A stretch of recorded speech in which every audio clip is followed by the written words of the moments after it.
বড়খলা বিধানসভা কেন্দ্রের বিজেপি বিধায়ক কিশোর নাথকে রাজ্যের মন্ত্রিসভায় অন্তর্ভুক্ত করার দাবিতে সরব হলেন চেচরি এলাকার মণিপুরী মহিলাসহ এলাকার জনগণ। বৃহস্পতিবার সংবাদ মাধ্যমে বিধায়কের কর্মী ও সমর্থক সহ স্থানীয় বাসিন্দারা একযোগে এই দাবি তোলেন। তারা জানান, ২০১৬ সনে কিশোর নাথ বিধায়ক থাকা অবস্থায় বড়খলার অনেক উন্নয়ন হয়েছিল, বর্তমান ও হবে। তবে কিশোর নাথকে মন্ত্রী করা হলে বড়খলা সহ বরাক উপত্যকার অনেক উন্নতি হবে বলে জানান তারা। এদিন ভারতের প্রধানমন্ত্রী নরেন্দ্র মোদী, মুখ্যমন্ত্রী হেমন্ত বিশ্ব শর্মা, রাজ্যে বিজেপি সভাপতি দিলীপ শইকিয়ার দৃষ্টি আকর্ষণ করে কিশোর নাথকে মন্ত্রী করার জোরালো দাবি জানান। এদিন উপস্থিত ছিলেন নন্দিতা দেবী, নলিনী দেবী, হেমন্ত সিং, অজিত দাস, দিলন রায়, নুরুল হক লস্কর প্রমুখ। বড়খলা থেকে সুলতান আহমেদ, বড় লস্করের প্রতিবেদন।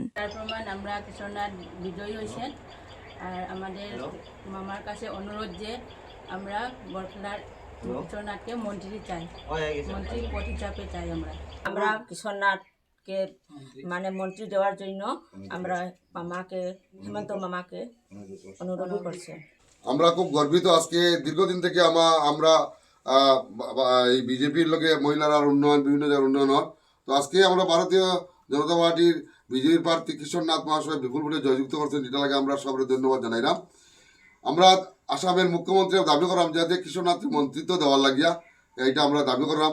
এবং আমরা দিলীপ শইকিয়া মহাশয়ের এবং যাতে আমরা যেভাবে বরাকের একজন মন্ত্রী যাতে আমরা কিশোর নাথ মহাশয়ের দেওয়া বরাক উন্নয়নের লাগিয়া, এটা আমরা দাবি করলাম। এটাই আমাদের অনুরোধ। এখানে যারা মহিলারা বিভিন্ন এসএসজি সব তারা সবে আজকে বাইদু আইবি কানে তারা জমায়েত হয়েছে, যাতে একটা হেমন্ত বিশ্ব শর্মার কাছে একটা মেসেজ, যাতে আমরা দাবি করলাম যাতে তাদের একটা মন্ত্রিত্ব দেওয়া করা। আমরা